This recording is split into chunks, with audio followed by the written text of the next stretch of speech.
처음 세워진 예루살렘 교회에는 세 가지 특징이 있었습니다. 첫 번째는 예루살렘 교회는 기도하는 공동체였습니다. 예루살렘 교회는 기도가 힘이 된 그 교회요, 기도가 능력인 교회였습니다. 그래서 예루살렘 교회는 늘 함께 모일 때마다 기도하는 일에 힘썼습니다. 저들은 형통할 때도 모여서 기도했고, 또 문제나 시험과 어려움이 당할 때는 더더욱 기도했습니다. 그래서 저들은 고난과 시험이 다가올 때 저들은 기도로 이겨냈고, 고난과 시험을 기도로 돌파했습니다. 너희 중에 고난 당하는 자가 있느냐? 저는 기도할 것이요. 너희 중에 즐거워하는 자가 있느냐? 저는 찬송할지니라는 야고보서의 말씀처럼 예루살렘 교회는 기도하는 일에 힘쓰고 기도하는 일에 전념했던 기도의 공동체였습니다. 두 번째, 예루살렘 교회는 성령으로 충만한 공동체였습니다. 저들은 기도할 때마다 영적인 진동이 나타났습니다. 저들이 모여서 기도하는 그 자리에 영적인 진동이 나타나서 모두 다 성령으로 충만해졌습니다. 여러분, 성령 충만한 공동체라는 것은 단순히 성령을 한 번 경험한 공동체를 의미하지 않습니다. 여러분, 누구나 어느 공동체든 한 번은 성령 충만을 경험할 수 있습니다. 한 번은 성령의 역사를 경험할 수 있습니다. 그러나 성령 체험, 성령 충만을 한 번 경험하고 성령의 역사를 한 번 경험했다고 해서 그 사람을 성령의 사람, 그 공동체를 성령의 공동체라고 부르지 않습니다. 성령 충만함이 지속되는 사람을 성령의 사람이라고 하고, 성령 충만함이 지속되는 공동체를 성령의 공동체라고 부릅니다. 예루살렘 교회를 지금 성령 충만한 공동체라고 부르는 것은 저들이 한 번 성령을 경험하고 한 번 성령 충만함을 경험한 공동체여서가 아니라, 그 공동체는 늘 성령 충만함이 유지되고 성령 충만함이 지속되었기 때문에 그렇습니다. 세 번째로, 예루살렘 교회는 말씀을 전하는 공동체였습니다. 저들이 기도하고 성령으로 충만해지자 저들이 나아가서 하나님의 말씀을 전하기 시작했습니다. 사내들인 공회에서 더 이상 예수의 이름으로는 말하지 마라, 더 이상 예수의 이름으로는 가르치도 마라 하는 위협과 압박 속에서도 저들이 기도하고 성령으로 충만해지자 오히려 두려워하지 않고 더욱더 담대하게 하나님의 말씀을 전하게 되었습니다. 그들이 입을 열어 하나님의 말씀을 전할 때 그 말에는 힘이 있고 능력이 있고 권세가 있었습니다. 여러분, 내 안에 성령이 충만하면 내 입에서 나오는 그 말을 성령이 사로잡습니다. 여러분, 내가 성령으로 충만하면 내 입에서 나오는 그 하나님의 말씀이 성령이 붙들어줍니다. 성령이 사로잡고 성령이 붙들어주는 그 말씀은 여러분 능력이 있습니다. 힘이 있고 권세가 있습니다. 결코 여러분 지식과 이론과 학문으로 사람을 변화시킬 수 없습니다. 지식과 이론과 학문으로는 사람의 머리를 건들 수는 있습니다. 그런데 지식과 이론과 학문으로는 내 영혼을 찌를 수가 없습니다. 지식과 이론과 학문으로 그 사람의 영혼을 터치할 수가 없습니다. 성령이 충만하여 성령이 그 입에서 나오는 이 말을 붙잡아주고 그 말을 사로잡아줄 때 성령의 능력으로만 내 영혼에 찔림이 있고 성령의 능력으로만 내 영혼에 터치하심이 있습니다. 여러분, 이 시간 우리 성도님들에게 이런 성령의 찔림과 성령의 터치하심이 나타나기를 주님의 이름으로 축원드립니다. 여러분, 하나님의 말씀은 살아있고 운동력이 있습니다. 근데 하나님의 말씀은 살아있고 운동력이 있는데 성령에 사로잡히지 않으면, 성령께서 그 전하는 그 하나님의 말씀에 역사하지 않으면 하나님의 말씀은 살아있지 못하고 운동력이 없게 됩니다. 성령이 역사하실 때만 그 하나님의 말씀이 살아있고 운동력 있게 됩니다. 예루살렘 교회는 바로 이와 같은 능력과 역사가 있었습니다. 이처럼 예루살렘 공동체는 크게 세 가지 특징이 나오는데, 기도의 공동체요, 성령으로 충만한 공동체요, 말씀의 공동체였습니다. 여러분, 예루살렘 교회가 이와 같이 기도의 공동체가 되고 성령이 충만한 공동체가 되고 또한 말씀의 공동체가 될 수 있었던 것은 전적인 하나님의 은혜였습니다. 저는 동일하게 하나님께서 이 세상에 교회들을 세우시고 또 이 세상에 우리 함께 걷는 교회를 세우신 데는 우리 공동체를 하나님께서 기도의 공동체, 성령의 공동체, 말씀의 공동체로 세우기를 원하시는 그분의 뜻이 있기 때문임을 저는 고백합니다. 이건 하나님의 은혜로 되는 것입니다. 그래서 우리는 더욱더 하나님 앞에 기도하며 주님께 무릎을 꿇습니다. 하나님, 우리 공동체도 예루살렘 공동체처럼 기도의 공동체가 되고 성령으로 충만한 공동체가 되고 말씀의 공동체가 되게 하여 주옵소서. 여러분, 이것이 우리의 기도입니다. 예루살렘 교회가 가지고 있는 가장 큰 특징은 누가 뭐라고 해도 성령 충만한 데 있습니다. 여러분, 앞에서도 잠시 말씀드린 것처럼 누구나 성령을 한 번은 경험할 수 있습니다. 누구나 한 번은 내 눈에서 눈물이 쏟아지고 회개의 역사가 나타나고 병자가 고침을 받는 것을 보게 되고 귀신이 쫓겨나는 것을 보고 또는 은사가 임하는 성령 충만한 성령의 역사를 누구나 한두 번은 경험할 수 있습니다. 여러분들이 말씀 집회를 가든지 어디 외부의 기도원을 가서든지 그런 데서 여러분들이 경험할 수 있습니다. 그렇지만 성령 충만함은 한두 번 경험한다고 해서 성령 충만함이 내 안에서 유지되는 것이 아닙니다. 그런데 예루살렘 교회를 특징하는 가장 큰 특징은 기도의 공동체와 말씀의 공동체이기도 하지만 예루살렘 교회는 이 성령 충만함이 있었습니다. 성령 충만함이 지속되었습니다. 여러분의 사람들은 성령을 말하고 성령 충만함에 대해서 이야기할 때 병고침을 받거나 또는 귀신이 쫓겨나거나 어떤 기적과 능력이 나타나고 표적이 나타난 것만 생각합니다. 사람들은 성령을 이야기하고 성령 충만함을 이야기할 때 방언이 터지거나 예언이 터지거나 또는 신유의 은사가 나타나는 것과 같은 그런 성령의 은사들만을 생각하는 경우가 대부분입니다. 그런데 여러분, 성령을 한번 경험할 때는 이와 같은 일이 일어납니다. 여러분 안에 성령이 내 안에 임하게 되면 분명히 이런 병이 고침을 받거나 귀신이 쫓겨나거나 기적과 표적과 능력이 나타나거나 성령의 은사들이 나에게 주어지는 것을 경험할 수 있습니다. 그런데 여러분, 성령이 우리 안에 지속적으로 충만할 때 나타나는 것이 있습니다. 그게 뭔지 아십니까? 변화가 나타납니다. 성령을 한두 번 경험했다고 해서 그 사람이 변화되지는 않습니다. 그런데 내 안에서 성령이 충만함이 지속되고 유지될 때 비로소 변화가 나타납니다. 예루살렘 교회 공동체에는 성령으로 충만한 공동체요, 이와 같은 변화가 일어나는 공동체였습니다. 오늘 본문의 말씀이 바로 그와 같은 이야기를 들려줍니다. 31절과 32절에 보면 예루살렘 교회가 성령으로 충만할 때 일어나는 변화가 어떤 것인지를 우리에게 보여줍니다. 먼저 31절을 봅시다. 여러분, 우리 함께 31절을 함께 읽어봅시다. 읽겠습니다. 빌기를 다하매 모인 곳이 진동하더니 무리가 다 성령이 충만하여 담대히 하나님의 말씀을 전하니라. 여러분, 성령이 충만해지자 예루살렘 교회는 하나님의 말씀을 전하는 공동체로 변화된 겁니다. 사내들인 공회에서 예수의 이름으로는 말하지도 말고 예수의 이름으로는 가르치지도 마라 하는 위협과 협박이 가해진다 할지라도 예루살렘 교회는 기도하고 성령이 충만해지자 담대하게 하나님의 말씀을 전하는 교회로 변화가 된 겁니다. 여러분, 복음은 결코 생각으로 전할 수가 없습니다.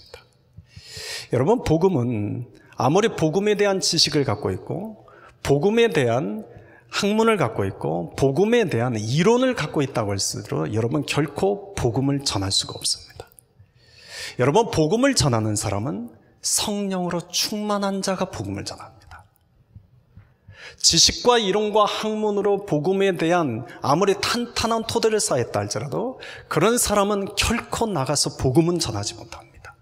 그런데 복음에 대한 지식은 부족하고 복음에 대한 이론은 부족하고 복음에 대한 학문은 탄탄하게 닦여 있지 않는 사람일지라도 성령이 충만하면 나가서 입을 열어 복음을 전하고 싶어집니다. 여러분, 복음을 전하는 것은 여러분 성령 충만한 자에게 나타나는 변화입니다. 함께 사람들과 같이 밥을 먹다가 보면 저 사람에게 복음을 전해야 된다는 마음의 부담감이 느껴질 때가 있습니다. 복음을 전하지 않으면 견딜 수 없는 답답함이 내 안에 들 때가 있습니다. 여러분, 그것은 성령께서 내 안에 사시는 일입니다. 예레미야 선지자가 독한 마음을 품고 내가 두 번 다시 하나님의 말씀을 전하지 않겠다. 내가 다시는 하나님의 이름으로 말씀을 전하지 않겠다고 다짐을 했습니다. 그런데 그러는 예레미야의 마음속에 성령의 불이 타올라서 그가 이런 고백을 합니다. 내가 다시는 여호와를 선포하지 아니하며 그의 이름으로 말하지 아니하리라 하면 나의 마음이 불붙는 것 같아서 골수에 사무치니 답답하여 견딜 수 없나이다. 여러분, 예레미야 선지자의 그 마음속에 붙은 그 불이 무엇인지 아십니까? 이게 성령의 불입니다. 여러분, 내 마음에 이 성령의 불이 한번 지나가는 것으로 끝나지 않고 성령의 불이 내 안에서 계속해서 타오를 때, 성령의 충만함이 내 안에서 한번 경험된 것으로 끝나는 것이 아니라 계속해서 내 안에서 이 성령 충만함이 유지가 될 때, 여러분, 그때 내 마음속에 하나님의 말씀을, 복음을 전하지 않고는 견딜 수 없는 답답한 마음이 우리 안에 생깁니다. 그래서 복음을 전하지 못하면 전도지라도 가지고 나가서 나눠주고 싶은 마음이 내 안에 생기는 겁니다. 여러분, 그 마음을 주시는 분은 성령이십니다. 그래서 성령 충만한 공동체, 성령의 불이 타오르는 사람에게는 하나님의 말씀을 전하고 싶은 변화가 나타납니다. 두 번째, 예루살렘 교회는 이런 외적인 변화뿐만 아니라 내적으로도 변화가 일어났습니다. 여러분, 32절입니다. 같이 읽읍시다. 믿는 무리가 한 마음과 한 뜻이 되어 모든 물건을 서로 통용하고 자기 재물을 조금이라도 자기 것이라 하는 이가 하나도 없더라. 여러분, 성령으로 충만한 예루살렘 교회 공동체에 일어난 내적인 세 가지 변화를 적고 있습니다. 첫 번째는 믿는 무리가 한 마음과 한 뜻이 되었다는 겁니다. 여러분, 한 마음과 한 뜻이 되는 것 그 자체가 중요하지는 않습니다. 어떤 일에 무엇을 위해서 한 마음과 한 뜻이 되느냐가 중요합니다. 여러분, 복음과 진리를 위해서도 한 마음과 한 뜻이 될 수 있지만 반대로 복음과 진리를 거스르는 일에 있어서 한 마음과 한 뜻이 될 수도 있습니다. 복음을 전하는 일에, 말씀을 듣는 일에, 기도하는 일에 한 마음과 한 뜻이 될 수도 있지만 그와는 상관없는 일에 한 마음과 한 뜻이 될 수 있습니다. 서로 사랑하는 일에, 이해하는 일에, 서로 용납하는 일에 한 마음과 한 뜻이 될 수도 있지만 서로 다투고 갈등을 일으키는 일에 한 마음과 한 뜻이 될 수도 있습니다. 여러분, 그러므로 한 마음과 한 뜻이 되는 것 그 자체가 중요한 것이 아니라 우리가 어떤 일을 위해서, 무엇을 위해서 한 마음과 한 뜻이 되느냐가 중요합니다. 애굽의 10번째 재앙, 장제 재앙이 내리기 전에 이스라엘 백성들은 문지방과 문설주의 어린 양을 피를 바르는 일에 한 마음과 한 뜻이 되었습니다. 여러분, 그날 밤을 여러분 상상해 보십시오. 이스라엘 모든 백성들이 그 고센 땅에 있는 다른 애굽 백성들은 비웃을 때 그들은 어린 양의 피를 그들의 문지방과 문설주에 바르기 시작했습니다. 어느 누구도 이 마음이 갈라지지 않고 한 마음과 한 뜻이 되어서 어린 양의 피를 발랐습니다. 그랬던 그들이 시내산 광야에 가서는 금송아지를 만들어 섬기는 일에 한 마음과 한 뜻이 되었습니다. 여러분, 이런 이스라엘 백성들의 모습은 우리를 보게 합니다. 여러분, 우리가 성령으로 충만하게 되면 복음을 전하는 일에, 하나님을 전하는 일에, 또는 하나님 나라를 위해서 복음을 위하는 일에 한 마음과 한 뜻이 됩니다. 그런데 우리 안에 이런 성령의 충만함이 사라지고 우리 안에 이 성령의 불이 꺼져가고 우리 안에 이 성령이 소멸되어 가기 시작하면 여러분, 하나님과는 상관없는 일에 우리의 마음이 하나 되기 시작합니다. 예루살렘 교회는 성령의 불이 타올랐습니다. 예루살렘 교회는 성령이 충만했습니다. 그래서 복음을 위하는 일에, 하나님 나라를 위하는 일에 한 마음과 한 뜻이 되었습니다. 두 번째를 봅시다. 예루살렘 교회에 일어나는 두 번째 변화는 모든 물건을 서로 통용하기 시작했습니다. 여러분, 사람들은 대개 자기 욕망을 채우기 위해 살아갑니다. 그런데 성령이 충만해지기 시작하면 남의 필요를 채워주는 사람이 되어가기 시작합니다. 내 안에 성령이 없을 때는 나의 필요를 먼저 보고 나의 필요를 채워가던 사람이 성령이 내 안에서 타오르기 시작하고 성령이 충만하게 되면 다른 사람의 필요를 돌아보기 시작하고 그 사람의 필요를 채워주기 시작합니다. 뿐만 아니라 내가 가진 것을 나누기 시작합니다. 그런데 놀라운 일이 뭔지 아십니까? 내 것을 나눠주는데 하나도 아깝지 않습니다. 내 것을 나눠주는데 오히려 기쁨이 있습니다. 여러분, 성령이 충만하지 않을 때 내 것을 나눠줘 보십시오. 여러분, 억지로 나눠주십시오. 나눠주면서 본전 생각납니다. 아깝습니다. 어쩔 수 없이 여러 가지 생각과 이유 때문에 나눠주기는 하지만, 내 것을 주기는 하지만 너무나 아깝습니다. 본전 생각납니다. 기쁨이 없습니다. 그런데 여러분, 내 안에 성령이 충만할 때, 성령이 내 마음을 사로잡을 때 여러분, 다른 사람의 필요를 보기 시작하고 그 사람들의 필요를 채워주기 위해서 내 것을 나누기 시작합니다. 그런데 아깝지가 않습니다. 기쁩니다. 감사가 있습니다. 하고 나서도 은혜가 있습니다. 예루살렘 공동체에 일어난 변화가 바로 이런 변화입니다. 성령이 충만해지자 저들의 마음을 사로잡는 것은 인간의 욕심과 인간의 욕망이 아니라 하나님의 말씀이 저들을 사로잡고 성령이 저들의 마음을 사로잡았습니다. 그러자 저들이 서로의 필요를 채워주기 위해서 자기 것을 아깝지 않게 나눠주기 시작한 겁니다. 세 번째, 저들에게 일어난 변화를 봅시다. 자기 재물을 조금이라도 자기 것이라 하는 이가 하나도 없더라.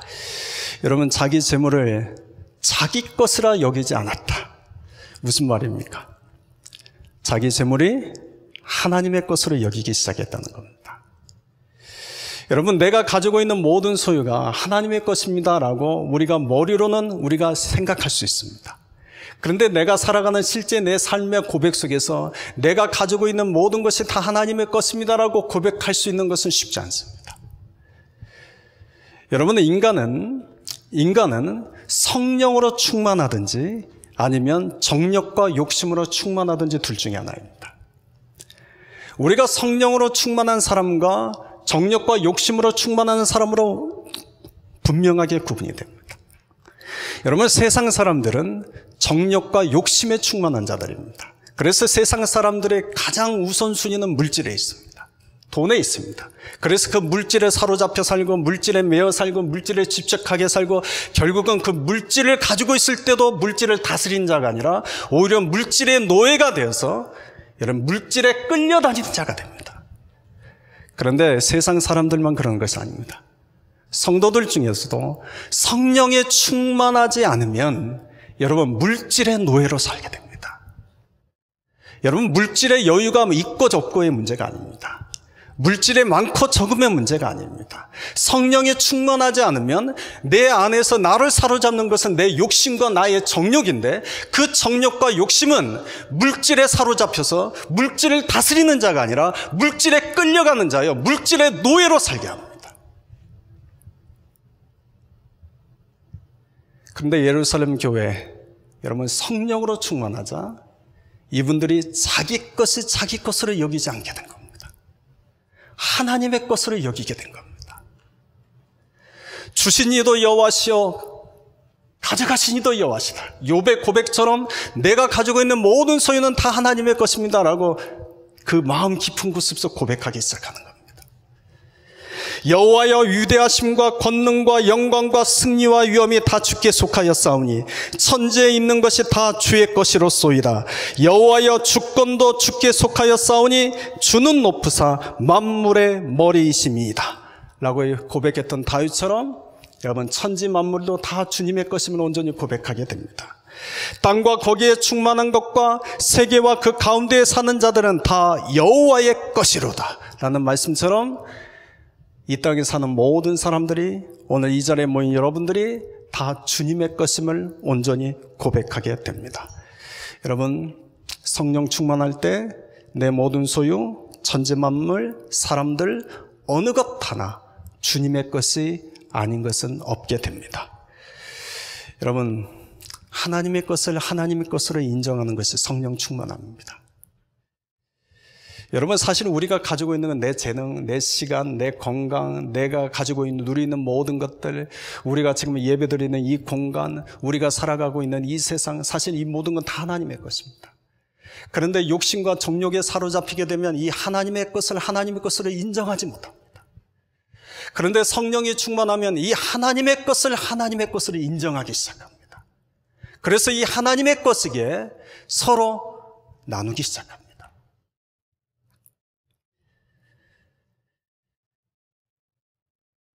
예전에 다니던 교회에 어느 안수 집사님이, 이분이 40대 중반에 자바시장에서 한 근 2년, 3년 만에 한 1,000만 불을 이렇게 모았답니다. 그래가지고 이 집사님이 아파트 단지를 하나 사고, 건물을 사고, 집을 샀습니다. 그리고 이분의 꿈이 뭐였냐면 50세가 되면 리타이어해서 아내하고 세계 일주를 다니는 것이 그분의 꿈이었습니다. 그런데 거짓말처럼 그분의 모아놨던 그 1,000만 불의 돈이 1년 반 만에 정확하게 물거품처럼 사라지는 것을 보았습니다. 정말 말도 안 되는 이유로 그분이 사놓았던 그 아파트 단지가 경매로 넘어갔고, 건물이 경매로 넘어갔고, 그분이 살던 집도 결국은 경매로 넘어갔습니다. 결국은 그분이 하던 그 일도 접고 아는 지인의 레스토랑에서 매니저가 되었습니다. 그분이 만날 때마다 그분이 하셨던 얘기가 이거였습니다. 목사님, 내가 돈이 있을 때 더 하나님을 위해서 쓸 걸 그랬어요. 내가 돈이 있을 때 선교도 하고 구제도 하고 좀 더 베풀며 살 걸 그랬어요. 늘 후회하는 그 말이었습니다. 근데 제가 말은 안 했죠. 근데 저는 속으로만 말했죠. 여러분, 돈이 있다고 해서 그게 할 수 있는 것이 아닙니다. 여러분, 여유가 있다고 해서 선교하고, 여유가 있다고 해서 구제하고, 여유가 있다고 해서 나누고 베푸는 것이 아닙니다. 이것은 많고 적음의 문제가 아니고 여유가 있고 없음의 문제가 아닙니다. 여러분, 성령이 내 안에서 충만할 때는, 성령이 내 욕심과 내 정욕을 사로잡고 있을 때는, 여러분, 그 성령 안에서 하나님의 것이 하나님의 것으로 인정될 때 비로소 여러분 선교도 할 수 있고 구제도 할 수 있고 나누고 베풀 수도 있는 것입니다. 그런데 성령이 내 안에 충만하지 않고 내 정욕과 내 욕심이 나를 꽉 사로잡고 있으면 아무리 가진 것이 많고 여유가 많다 할지라도 여러분 나누지 못합니다. 선교 못합니다. 구제 못합니다. 여러분, 하나님께 드리는 것에 있어서 여러분 억지로 드리지 마십시오. 여러분, 하나님은 결코 우리가 억지로 드리는 것을 전혀 기뻐하지 않으십니다. 제 아는 사람이 자기 남편은 교회를 가면 꼭 일부를 헌금 봉투에서 이렇게 넣어서 넣는답니다. 그러면 그 아내가 창피해서, 여보, 일불이 뭐야? 적어도 10불은 넣어야지. 그러면서 이제 저한테, 목사님, 내 남편이 이 정도밖에 안 된다고. 근데 여러분 괜찮습니다. 억지로 10불 내는 것보다 그분의 믿음이 1불밖에 안 되면 1불 내도 괜찮습니다. 여러분, 하나님은 우리가 억지로 내는 것을 기뻐하지 않습니다. 하나님은 우리가 기뻐하는 마음으로, 자원하는 마음으로 즐겨내는 것을 기뻐하십니다. 고린도후서 9장 7절에 보면 각각 그 마음에 정한 대로 할 것이요 인색함으로나 억지로 하지 말지니 하나님은 즐겨내는 자를 사랑하시느니라.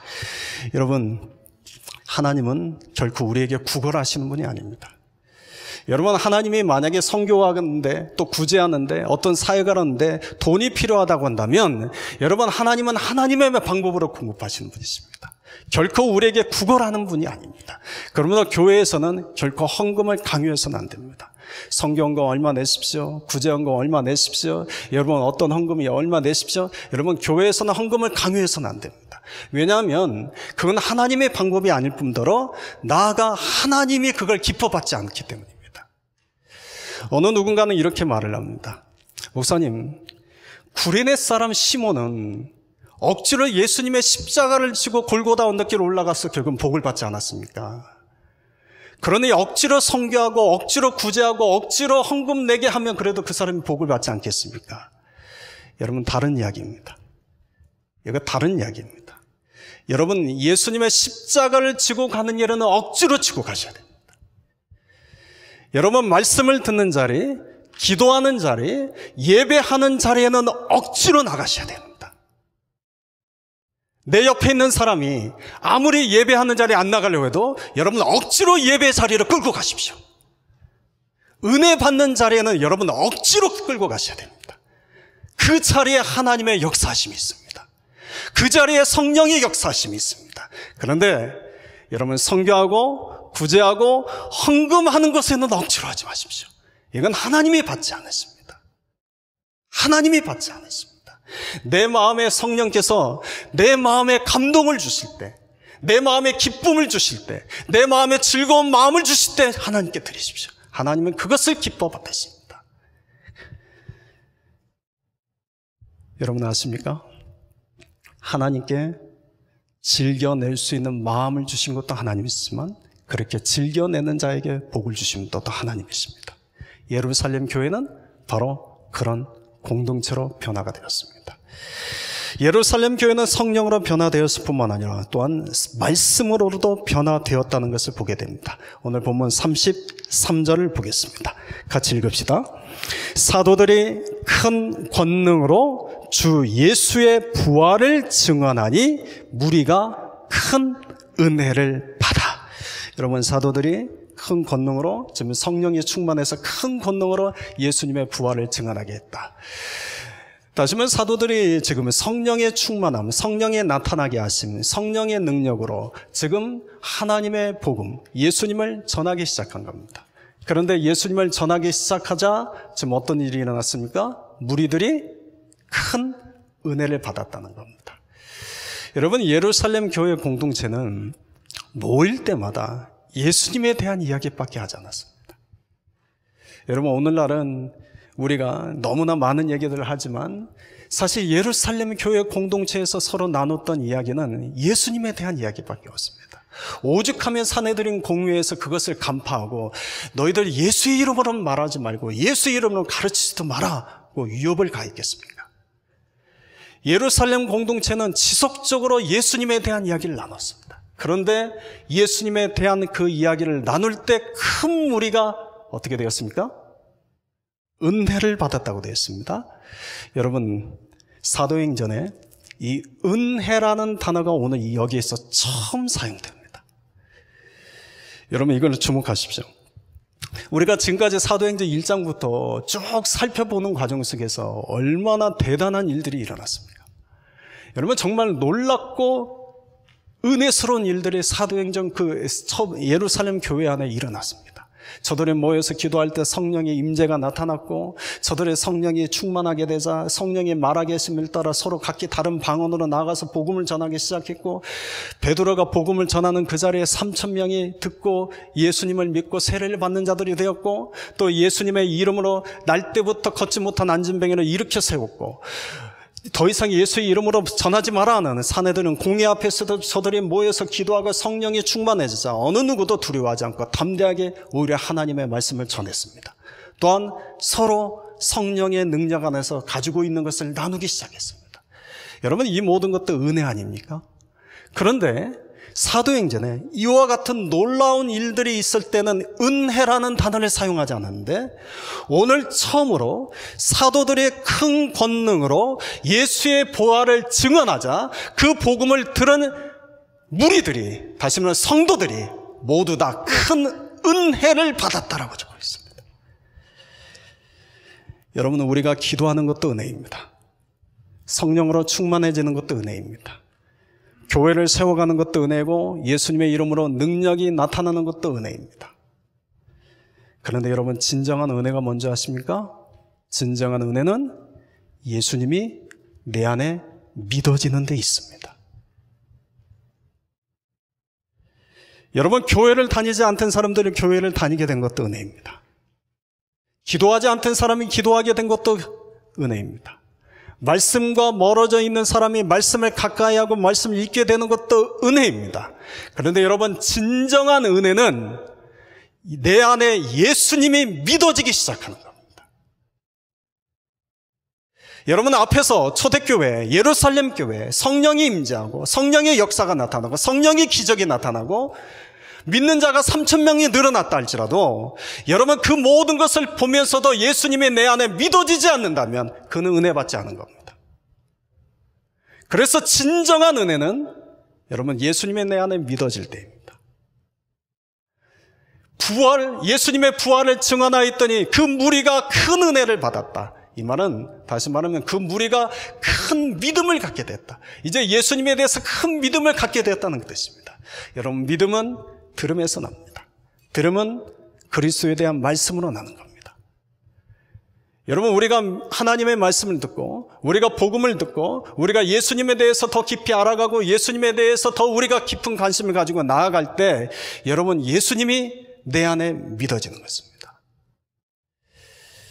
그래서 소망하는 것은 혹시 여러분 중에 여러분들이 살면서 하나님을 체험할 수 있습니다. 성령 체험할 수 있습니다. 여러분, 과거가 됐던 아니면 지금이 됐던 여러분, 성령이 내 안에서 일하시는 것을 여러분 경험할 수 있습니다. 간접적이든 직접적이든 경험할 수 있습니다. 그럼에도 불구하고 내 안에 예수님이 믿어지지 않는 사람이 있습니다. 예수님이 믿어지는 것이 은혜입니다. 혹시 여러분 중에 아직 이 예수님이 믿어지지 않는 분이 있다면 이 예수님이 믿어지는 은혜가 있게 될 주님의 이름으로 축원드립니다. 여러분, 예수님의 이름이 믿어지는 복된 자들이 될 수 있기를 소망합니다. 믿음은 하나님이 주시는 선물입니다. 에베소서 2장 8절에 보면 너희는 그 은혜에 의하여 믿음으로 말미암아 구원을 받았으니 이것은 너희에게서 난 것이 아니요 하나님의 선물이라. 여러분, 믿음은 하나님이 주신 선물입니다. 여러분, 예수님의 내 안에서 믿어지는 것은 하나님의 선물입니다. 그냥 나는 예수님 믿습니다, 내가 의지로 예수님 믿는다, 그게 아닙니다. 그냥 내 마음속에 정말 이 예수님 믿어지는 것입니다. 누가 뭐라고 해도 이 예수님은 나는 믿어지는 것입니다. 이 믿어짐은 하나님의 선물입니다. 성령이 충만할 때, 예수님에 대한 말씀이 내 안에 채워질 때 이 예수님이 내 안에 믿어지는 겁니다. 중국 가정교회를 섬기는 어느 선교사님이 계십니다. 중국에는 시골마다 이 가정교회들이 있는데 이 가정교회들은 목회자가 없습니다. 그래서 이 평신도들이 이 가정교회들을 다 섬기고 있는데 이 선교사님이 어느 중국의 시골 마을에 들어가면 그 백리 안팎, 사방 백리 안에 있는 시골에 있는 그 가정교회 평신도 지도자들이 그 선교사님 있는 곳으로 모여든답니다. 공안의 눈을 피하기 위해서 밤마다 도보로 움직여서 밤에 그 집에 들어온답니다. 그러고 나서 대문을 꽉 가로잠그고 혹시라도 밖에 빛이나 사람의 소리가 새어나갈까 봐 온 창문이라는 창문은 다 커튼을 치고, 그리고 그분들이 그 자리에 모여서 기도를 하더라도 통성으로 기도하지 못한답니다. 왜냐하면 소리가 새어나갈 거니까 통성으로 기도하지 못하고, 찬송을 부를 때도 입만 번쩍번쩍 찬송합니다. 그런데도 거기에 은혜가 있답니다. 그분들에게 이 선교사님이 가면 이 복음서를 가르치는데, 선교사님이 복음서를 가르치다가 좀 쉬려고 하거나 이젠 밤이 되어서 자려고 하면 그 평신도 지도자들이 이 선교사님을 붙잡는답니다. 선교사님, 우리가 언제 또 이 복음을 듣습니까? 우리가 지금 쉴 시간이 없습니다. 우리가 잠잘 시간이 없습니다. 우리에게 더 1분이라도 더 이 예수님에 대해서 알려주십시오. 그래서 이 선교사님이 갈 때마다, 가는 곳곳마다 그곳에서 3박 4일 내내는 4박 5일 도착하는 순간부터 그곳을 떠날 때까지 예수님에 대해서 쉬지 않고 복음서의 말씀을 가르치다 온답니다. 그런데 그 긴 시간 동안 그 평신도 지도자들의 얼굴의 모습 속에는 은혜가 충만하다. 그래서 그 모습을 본 그 선교사님도 마음에 이제 은혜가 받는다는 거죠. 여러분, 예수님에 대해서 여러분은 사모하는 자가 되십시오. 여러분, 내 영혼의 은혜는 여러분 예수님을 알아가고 예수님에 대해서 깊이 경험되어질 때 예수님이 주시는 은혜가 있습니다. 사랑하는 성도 여러분, 정말 여러분 안에 정말 이 은혜가 있게 되기를 소망합니다. 34절 35절입니다. 그 중에 가난한 사람이 없으니 이는 밭과 집 있는 자는 팔아 그 판 것의 값을 가져다가 사도들의 발 앞에 두매 그들이 각 사람의 필요를 따라 나누어 줌이라. 여러분, 앞에서 예루살렘 교회가 성령이 충만해졌을 때 그들이 가지고 있던 물건을 서로 통용하기 시작했습니다.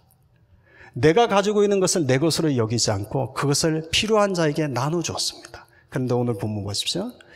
이제는 저들이 사도들의 가르침 속에서 말씀으로 더 충만해지자 예수님을 믿는 믿음의 큰 은혜가 그 마음속에 생기자 그 주일 중에서 자기 소유를 팔아 나눠주는 자가 생긴 겁니다. 여러분, 내가 가지고 있는 것을, 내가 가지고 있는 물건을, 내가 가지고 있는 물질을 누군가에게 나누는 것도 결코 쉬운 일이 아닙니다. 그런데 내가 가지고 있는 소유를 팔아서 나눠주는 자가 나타난 겁니다.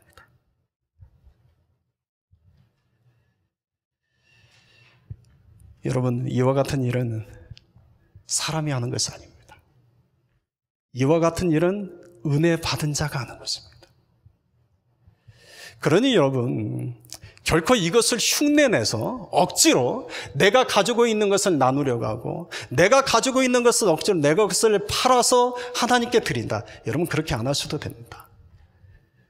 여러분, 내 안에 성령이 충만하고 내가 은혜 받은 자가 될 때 주님이 그 마음속에 이 마음의 부담감을 주시는 자가 여러분 이와 같이 하는 것입니다. 그런데 보십시오. 그 중에 누가 없습니까? 가난한 사람이 없다. 여러분, 신명기 14장 5절의 말씀이 그대로 이루어졌습니다. 신명기 14장의 5절에 보시면 하나님의 택하신 공동체가 하나님의 복을 받아서 그 무리 가운데 가난한 사람이 없다고 말씀하십니다. 이것은 바로 하나님 나라의 모형입니다. 여러분, 하나님 나라에는 가난한 사람이 없습니다. 여러분, 우리가 살고 있는 이 세상에는 가난한 사람이 있죠. 왜 그렇습니까? 욕심과 정욕에 이끌린 사람들이, 소수의 사람들이 그것을 움켜잡고 있기 때문에 그렇습니다. 그런데 하나님 나라는 모두 다 정욕과 욕심에 사로잡힌 자가 아니라 성령으로 충만한 자들입니다. 그러니 그들에게는 하나님 나라에서는 가난한 자가 없습니다.